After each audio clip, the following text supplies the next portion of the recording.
Story took place about 5 years ago on Christmas Eve night. It was around 1 in the morning, and I had just finished placing presents under the tree.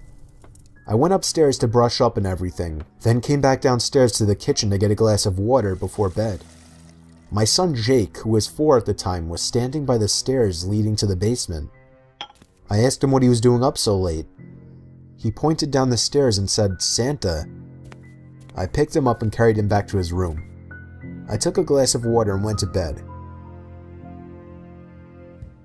I woke up around an hour later to my son running down the hall outside my room. I sighed and got out of bed. As I was going down the stairs, I saw Jake by the tree looking at presents. Then he ran past me into the basement stairs again. He pointed down the stairs again.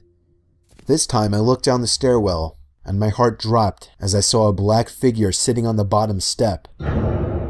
I almost screamed, but I somehow held it in.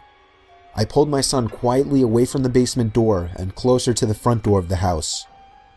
I moved my hand away from my son's mouth to reach for the lock in the doorknob. I tried to pull the door open as quietly as possible, but it was pointless. The squeaky hinges let out the usual ear-piercing screeches, and I cringed in my mouth and eyes as I did.